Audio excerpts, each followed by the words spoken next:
পরিস্থিতি কিন্তু সামনে তৈরি হতে পারে। সস্তা রেটরিক কিংবা বক্তব্য রাজনীতির মাঠে আমরা অনেকে দিচ্ছি, ওটা ভিন্ন বিষয়। আর সবচেয়ে বড় বিষয় হচ্ছে এই গত এক বছরে আমরা অভ্যুত্থানের স্টেক হোল্ডাররা, গণ অভ্যুত্থানের দাবিদাররা আমরা যা করলাম সেইটাও আওয়ামী লীগকে কামব্যাক করার একটা রাস্তা তৈরি করে দিয়েছে। যেই এখানে আলোচিত যেটা আমরা স্টেট ডিপার্টমেন্টের আপনার বরাতে আমরা জানলাম, এখানকে এই গভর্নমেন্ট পতনে কত মিলিয়ন যেন এখানে নাকি ফান্ড দেওয়া হয়েছে অখ্যাত 2-4টা সংগঠনকে। তো আমি গতকালকে একটা টেলিভিশনে বলছিলাম, আমার কাছে দুটো দেশের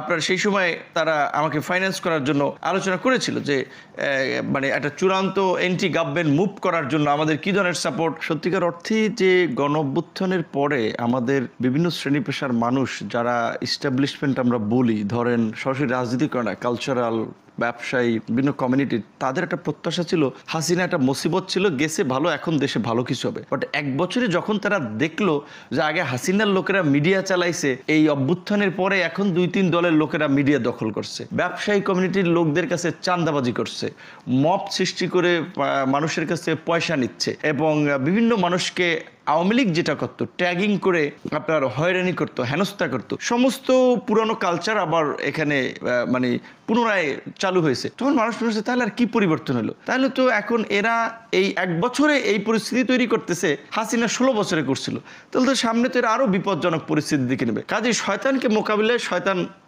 রাখা জরুরি। কাজে তাহলে বোধহয় এদের পাশাপাশি আওয়ামী লীগকেও রাজনৈতিক স্পেস রাখতে হবে। এই যে কিছুদিন আগে বিআইজিডি ব্র্যাকের একটা যে জরিপে দেখালো আওয়ামী লীগের সমর্থন 7%, দ্যাট মিনস এটা একটা ন্যারেটিভ আস্তে আস্তে দাঁড় করানো, এস্টাবলিশ করে যে আওয়ামী লীগের তাহলে পরবর্তী ফাইনাল নির্বাচনে আগে দেখাবে 10-15% জনমত আছে, এটা বাদ দিয়ে তুমি কেমনে নির্বাচন করবা?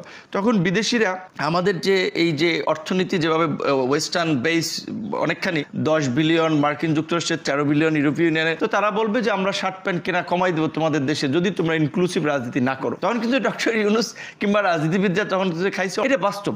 সো সেই জায়গা থেকে এখন আপনি যেটা বলছেন যে জিও পলিটিক্সের জায়গা থেকে ভারত ছাড়াও এটা ঠিক অন্যান্য প্লেয়াররাও মনে করছে যে হাসিনা যেই ন্যারেটিভ দাঁড় করায় দিয়েছিল সেই ন্যারেটিভ তো অনেকখানি সত্য, যে in the absence of Awami League এখানে এক্সট্রিমিজম রাইজ হবে, হ্যাঁ, ইসলামিস্টরা ক্ষমতা দখল করবে। এখন এইটা ভাই, আমরা তো সবাই মুসলমান, কাজে এখন আমি গণ অধিকার পরিষদ করি দেখা আমি ইসলামপন্থী দল না, এটা তো আপনি আমার বলতে পারেন না। ইসলামপন্থী দল, অন্য ইসলামিক দল, এইভাবে তো বলা যায় না। এর জন্য এমন বক্তব্য মাঠে ছুড়ে দেই, এমন কর্মকাণ্ড ছাড়ি, আমরা এটা চিন্তা করি না এইটার পারিপার্শ্বিক ইফেক্টটা কি হতে পারে।